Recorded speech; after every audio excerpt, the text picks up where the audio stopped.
ये कहानी है एक ऐसे व्यक्ति की जिसका अपने गुस्से पर बिल्कुल भी कंट्रोल नहीं है और वो अब खुद इस आदत से परेशान हो चुका है, क्योंकि ना चाहते हुए भी अब उसका गुस्सा उसके अपनों पर निकलने लगा है और ये बात उसको बहुत ज़्यादा चुभ रही है। तो अगर आपके साथ भी ऐसा हो रहा है तो इस कहानी को अंत तक ज़रूर सुनिए।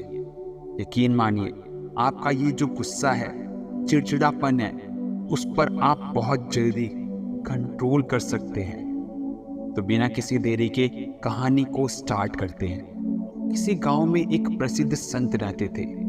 उनका नाम स्वामी आनंद था।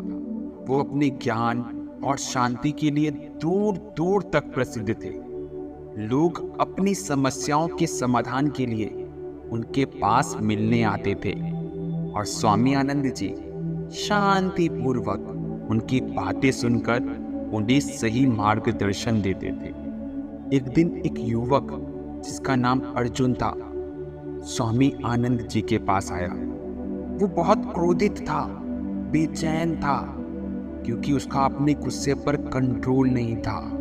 ये बेचैनी उसको अंदर ही अंदर खा रही थी, क्योंकि अनजाने में ही सही उसके अब अपने भी उससे दूर होने लगे थे और धीरे धीरे वो बिल्कुल अकेला होने लगा था।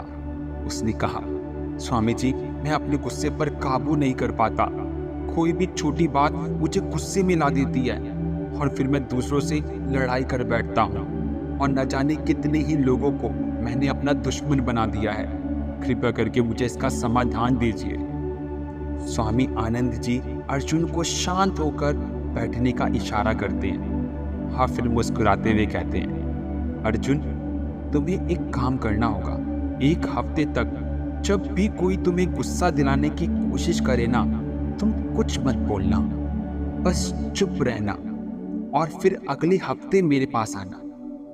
अर्जुन को लगा था कि बहुत बड़े स्वामी हैं, बहुत बड़े संत हैं, तो कुछ ऐसा उपाय बताएंगे जिससे मेरा गुस्सा शांत होगा। और उनकी ये छोटी सी सलाह उसको बहुत अजीब सी लगती है। वो खुद कंफ्यूज होता है, क्या इससे कुछ फायदा होगा? उस बेचैन मन से वो अपने ऊपर क्वेश्चन मार्क लगाता रहता है, लेकिन उसके पास कोई और ऑप्शन भी नहीं था। इसलिए उसने स्वामी जी की बात मान ली। उसने सोचा कि इसमें करना ही क्या है, ये तो आसान सी बात है, कर लूंगा मैं। लेकिन जैसे ही वो घर लौटा, उसकी माँ ने उसे किसी छोटी सी बात पर डांटा। अर्जुन का जैसे नेचर था तुरंत गुस्सा आना, और उसका गुस्सा फूट पड़ा।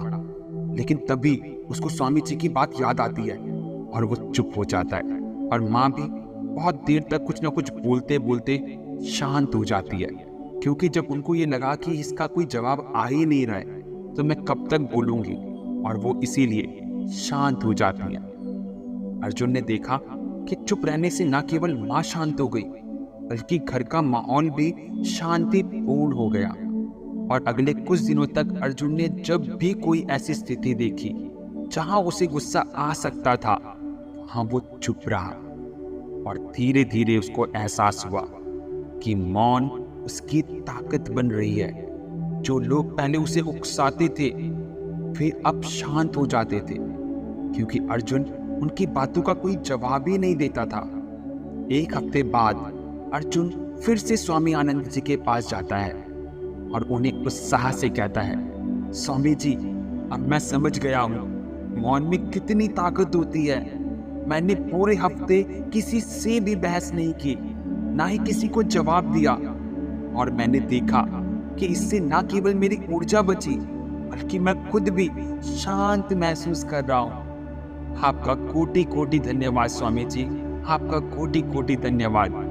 स्वामी आनंद जी मुस्कुराते हुए कहते हैं, अर्जुन, यही है चुप रहने की ताकत।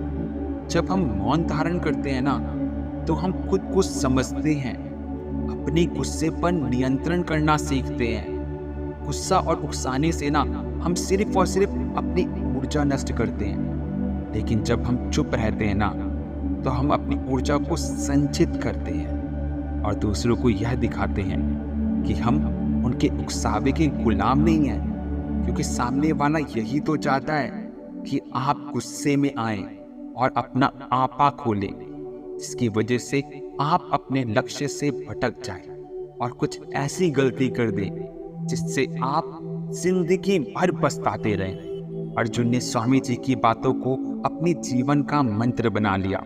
अब वो हर स्थिति में पहले सोचता और फिर प्रतिक्रिया देता था।